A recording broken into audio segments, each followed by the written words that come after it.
Allô, allô les visionnaires, bienvenue sur votre chaîne préférée. Ici, nous visons la réussite et le bonheur. Aujourd'hui, nous allons aborder un sujet c'est vrai que c'est un peu pudique là. On va parler de la sexualité, principalement de savoir est-ce que on peut être épanoui sans faire l'amour.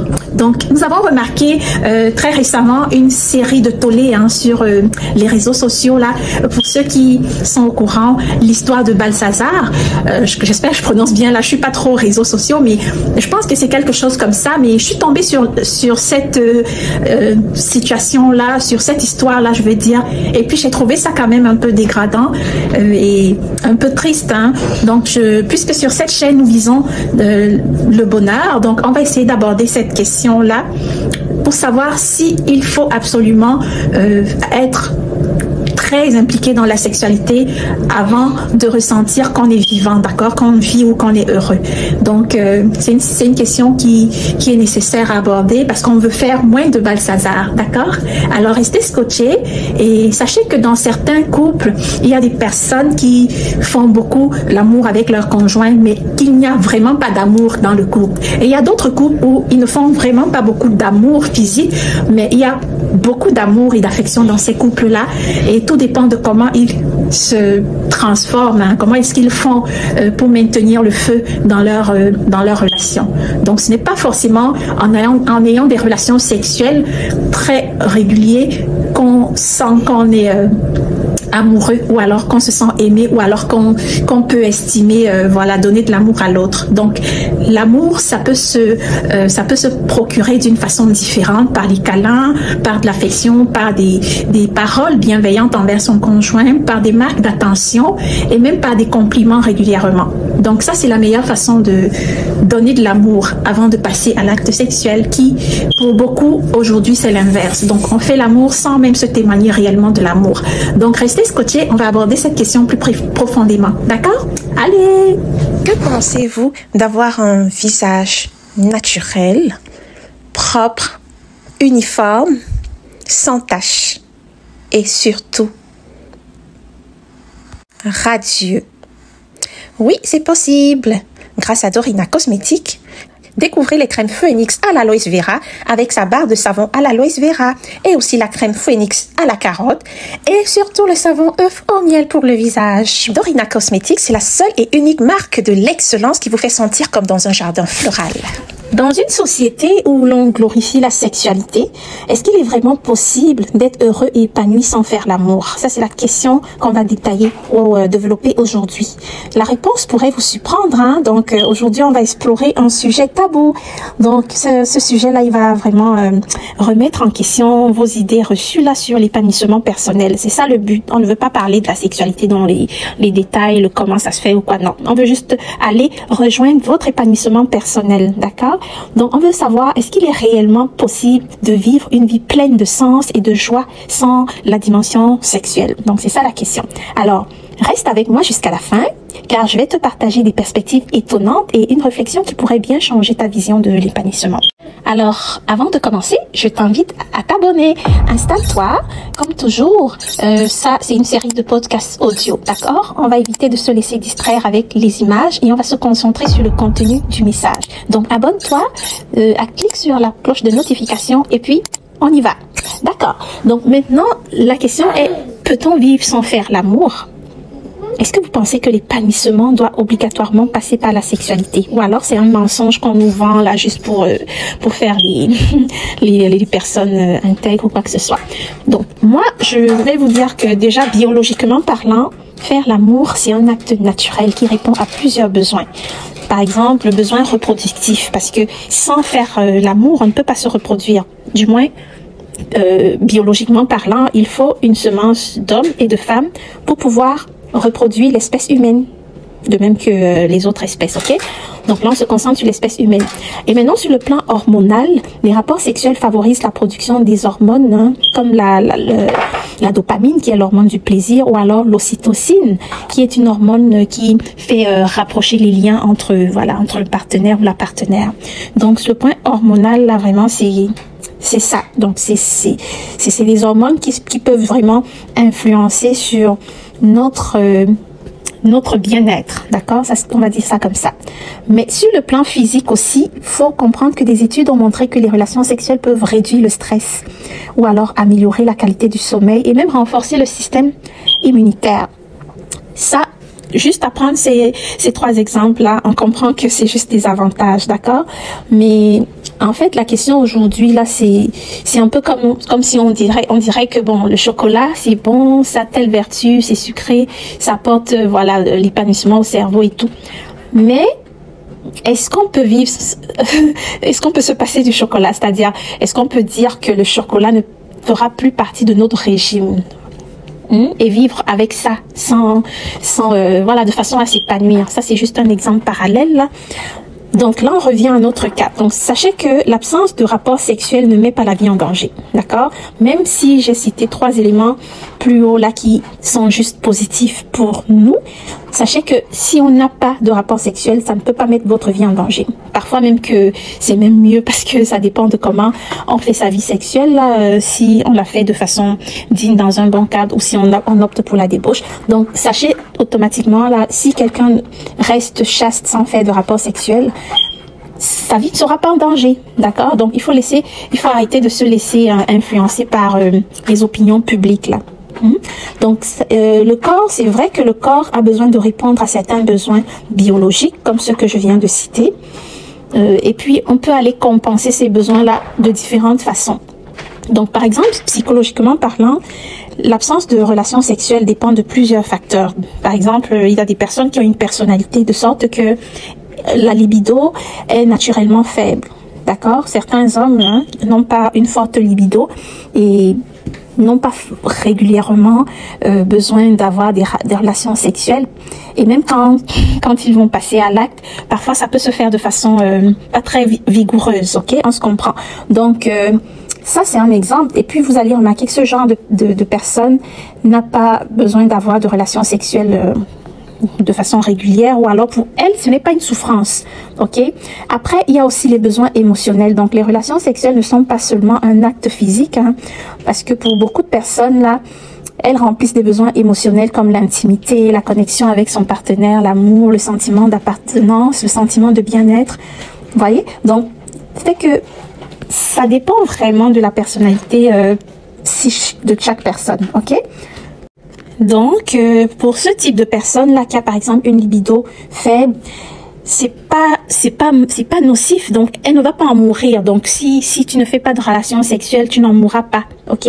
Mais tu es capable d'aller compenser les bienfaits que les relations sexuelles apportent par autre chose. Par exemple, tu peux le compenser par une vie affective qui est riche sans sexe. Donc, si tu as un ou une partenaire, tu peux opter pour avoir une amitié profonde avec elle, tisser vos relations familiales et vraiment avoir des activités passionnantes ensemble qui stimulent votre énergie émotionnelle tous les deux. Et il est possible de rester comme ça juste par les attouchements, les câlins ou alors des paroles. Par exemple, prenons le cas d'un homme qui a une faible libido et puis une femme qui a une forte libido, qui a besoin des relations sexuelles régulièrement et que son conjoint, lui, il n'en a pas vraiment besoin ou vice-versa. On peut aller compenser ça. Donc, il ne faut pas dire juste parce que je n'ai pas l'envie ou alors je n'ai pas une forte libido que je vais délaisser l'autre. Non, vous pouvez vraiment trouver un juste milieu, faire des compliments à sa conjointe régulièrement, passer des moments ensemble, main dans la main, se toucher, vraiment être dans une ambiance chaleureuse pour que l'autre puisse compenser ce besoin émotionnel-là, plutôt que de la délaisser, d'accord? Ou de le délaisser vice-versa. Mais il faut noter que socialement parlant, la société moderne a tellement vulgarisé la sexualité. Vraiment, parfois, je reste sur les réseaux et faut le dire honnêtement, je suis souvent dégoûtée de voir certains directs ou des personnes qui prennent leur téléphone en mondovision devant tout le monde et qui se mettent à... Je ne vais pas rentrer dans les détails là, mais qui vulgarisent tellement la sexualité sans même tenir compte de leur pudeur ou de la pudeur de ceux qui les entourent.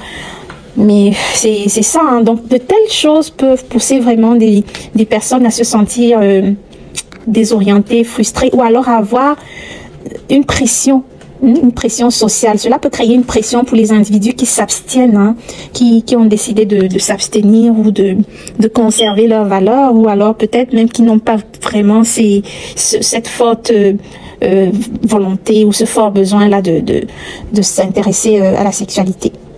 Pourtant, de nombreuses cultures ou des traditions, ça peut être des traditions religieuses ou des cultures tout simplement, valorisent l'abstinence comme un chemin vers une vie plus introspective ou spirituelle. Là, ça dépend des personnes. Donc, c'est pour ça que je dis ça dépend toujours.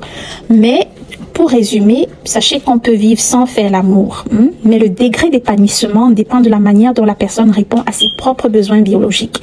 Donc, si biologiquement, tu as ce fort besoin-là d'avoir des relations sexuelles et que, par exemple, pour plusieurs raisons, tu n'as pas la possibilité, peut-être parce que tu n'as pas un conjoint présent ou parce que tu n'es pas encore en couple ou alors pour quelque raison que ce soit, sache que tu n'en mourras pas. Donc, tu peux vivre de façon épanouie parce que les gens, ils ont souvent l'impression que les personnes célibataires sont malheureuses parce qu'elles n'ont pas de conjoint, la possibilité de s'épanouir sexuellement, ou alors parce que voilà, elles vont souvent mettre la pression à ces personnes-là et lui dire non, il faut absolument avoir le sexe pour être épanoui. Sachez qu'on peut répondre à ces besoins biologiques de différentes façons, d'accord? Donc par exemple, si on prend le cas des facteurs biologiques, comme je l'ai dit plus haut, que ça donne la possibilité d'avoir l'hormone du bonheur, ok? Donc, comment est-ce qu'on peut aller rechercher le bonheur en se passant du sexe? Il y a plusieurs façons, Par exemple, pour quelqu'un qui aime le sport, vous allez voir que lui, en se mettant en plein dans le sport, il va vraiment retrouver son énergie, cette joie, ce bonheur-là qu'il recherche. Ça peut être quelqu'un qui est dans un projet, ça peut être un projet entrepreneurial, ça peut être n'importe quel projet qui le préoccupe tellement ou qui le stimule.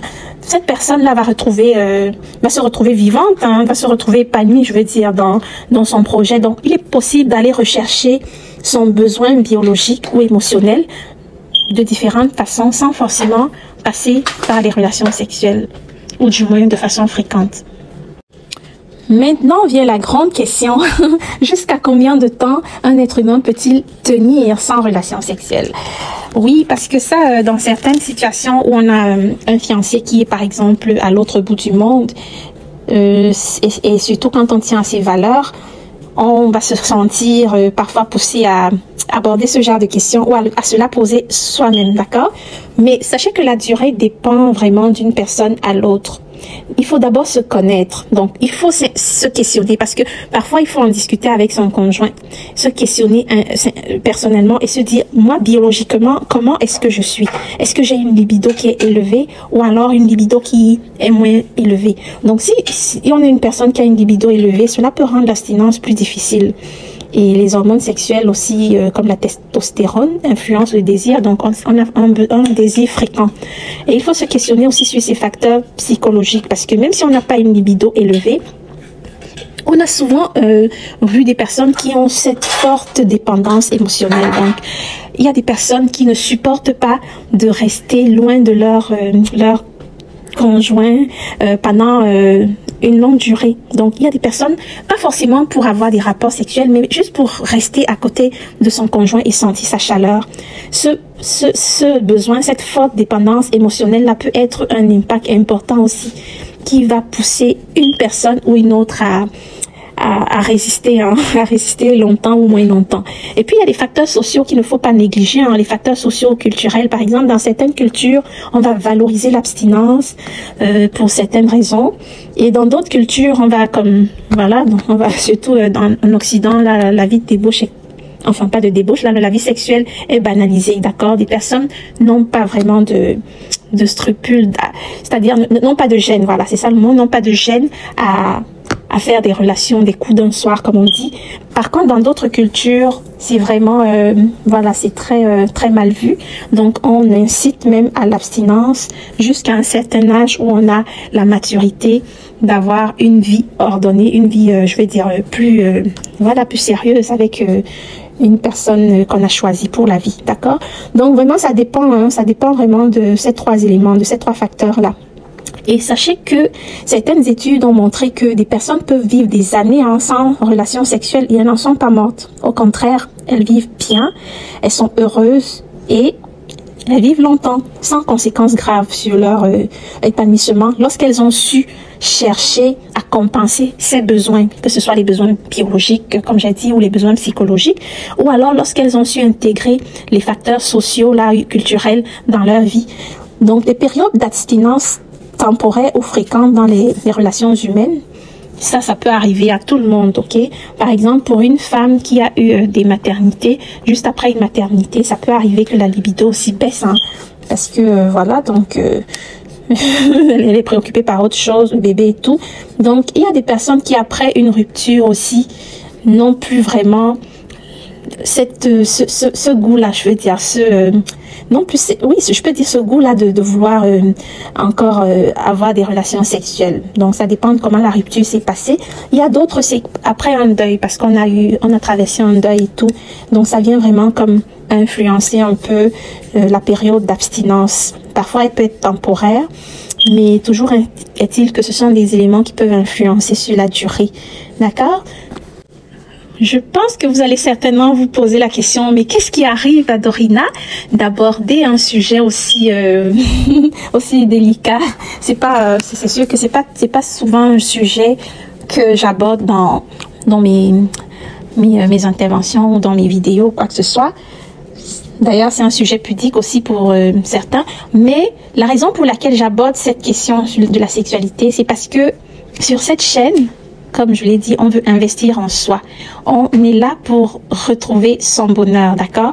Donc, la sexualité, qu'on le veuille ou non, c'est un sujet qu'il fallait quand même aborder un certain jour parce que on veut pas que une personne qui n'a peut-être pas de conjoint pour avoir des rapports sexuels ou une autre personne qui en a mais qui ne ressent pas trop ce besoin ou une autre qui est plus axée vers les relations sexuelles fréquentes se sente jugée. Donc en fait là on veut amener chacun à comprendre qu'il est possible de vivre sans relation sexuelle et vivre heureux, avoir le bonheur, d'accord? Donc vraiment c'est un sujet qu'il fallait aborder absolument. Maintenant, comment est-ce qu'on peut y arriver? Comment est-ce qu'on peut y arriver à son passé ou à se contrôler? D'abord, il faut identifier ses motivations. Il faut choisir. En fait, il faut se demander pourquoi est-ce que je choisis l'abstinence? Est-ce que je l'ai même choisi? Ou alors, elle m'a été imposée par la nature ou par les forces de la force des choses? Il faut d'abord se questionner sur ça. Donc, il y a des raisons personnelles. Hein. Par exemple, ça peut être un désintérêt, un manque d'intérêt envers le sexe parce que peut-être on a traversé une rupture ou alors parce que on n'a plus d'intérêt envers son conjoint ou sa conjointe ou alors parce que physiquement on a une faible libido. Bref, il y a vraiment ces éléments-là. Donc, il faut identifier ses motivations. Ça peut être aussi pour des raisons religieuses ou culturelles, d'accord? Et ensuite, il faut remplir le vide avec d'autres sources d'épanouissement. Donc, vous devez apprendre à développer des relations non sexuelles. Parce que faut noter que même si on a un partenaire sexuel, il faut prendre l'habitude de développer des relations non sexuelles avec ce partenaire-là. Donc, c'est pas parce que on est en face d'un sexe opposé qu'on va absolument passer au sexe. C'est possible de développer des amitiés profondes, hein, d'investir dans sa famille, dans sa communauté. Bref, d'avoir le temps de connaître l'autre, de s'approprier le corps de l'autre, de s'approprier sa personnalité pour pouvoir l'apprécier, même quand il n'y a pas les relations sexuelles. Ça peut être par des touchés, par des compliments. Il faut apprendre à complimenter son conjoint ou sa conjointe, apprendre à la caresser, à lui apporter de la douceur, sans forcément passer à l'acte sexuel. Donc ça, c'est possible parce que certaines personnes pensent que c'est impossible, mais laissez-moi vous dire par expérience que c'est possible. Donc c'est possible parce que beaucoup de personnes de nos jours là vont être tentées à influencées par les réseaux sociaux, par les autres personnes, même par une personne qu'elle fréquente, hein, qui va lui dire « Ah, tu sais, moi, je peux pas rester comme ça, sans sexe, sinon notre relation va s'arrêter et tout. Il faut que tu m'envoies tes nudes. » C'est comme ça qu'on a retrouvé beaucoup de filles ou beaucoup de femmes qui ont été poussées à envoyer leur image intime, hein, à des hommes qui n'ont pas de scrupules et qui les ont, malheureusement, fait fuiter ces images-là. Donc, je pense que vous savez de quoi je parle là pour certaines situations qui nous ont retrouvées sur les réseaux sociaux. C'est vraiment malheureux, mais ça fait partie de l'influence. Donc, il faut savoir imposer sa personnalité pour ne pas se retrouver dans ce genre de situation. Donc, il faut se connaître, identifier ses motivations, se concentrer sur ses passions. Donc, si vous décidez de remplir le vide avec une passion que vous avez, par exemple, ça peut être le voyage, ça peut être le sport, ça peut être l'art. Donc, une cause que vous soutenez, donc, ou alors même un projet que vous êtes en train de faire, ça peut être un projet d'entreprise, vous êtes tellement impliqué, qui vous passionne en ce moment-là. Donc, il faut aller se concentrer sur ses passions et vous allez remarquer que vous n'aurez plus beaucoup de temps, je peux dire ça comme ça, beaucoup de temps à penser au sexe.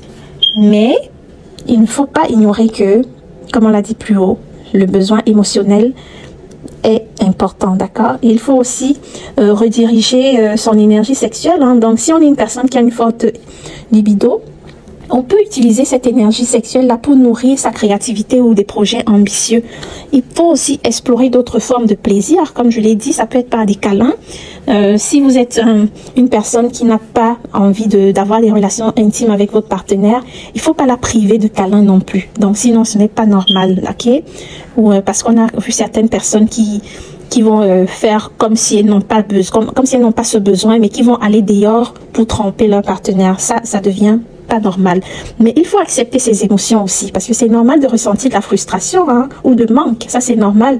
Mais la clé est de reconnaître que ces émotions sont normales et il ne faut pas se sentir jugé pour ça. Prendre soin de sa santé mentale, c'est important. C'est important. Et s'il faut même consulter un thérapeute, n'hésitez pas, parce que c'est sûr que la santé mentale est la santé qui nous tient le plus debout. Parce que les gens pensent que c'est la santé physique qui est le plus important. Mais laissez-moi vous dire que la santé mentale est beaucoup plus importante. Parce que quelqu'un qui n'a pas une bonne santé mentale n'aura pas forcément une bonne santé physique. D'accord? Quelqu'un qui n'a pas une bonne santé mentale perd tous ses moyens et n'a même plus le goût de... Voilà, ça peut avoir un impact sur sa santé physique. Donc, c'est ça. Donc, il faut vraiment prendre soin de vous, de vos émotions. Et ne vous laissez pas influencer par la pression sociale. Rappelez-vous que vous n'êtes pas différent. Donc, vous êtes une personne unique. Tu n'as pas à répondre aux normes de la société. Tu dois t'entourer des personnes qui respectent tes choix et tes besoins. D'accord? Donc, pour conclure, les visionnaires, il faut comprendre que l'épanouissement sans sexualité est non seulement possible, mais aussi ça peut être même une expérience enrichissante pour certaines personnes. Tout dépend de la manière dont tu redéfinis ce qui te rend heureux, ok? Et puis, en répondant à tes besoins émotionnels, mentaux, physiques ou autres, tu peux vivre une vie pleine de sens et de joie. Mais rappelle-toi toujours que l'essentiel est de vivre selon ce qui te convient et non ce qui convient à la société ou ce que la société t'impose, ok? Donc, ici, on va s'arrêter là. C'était une courte vidéo pour qu'on puisse quand même évoquer un élément qui tient à cœur à beaucoup de personnes.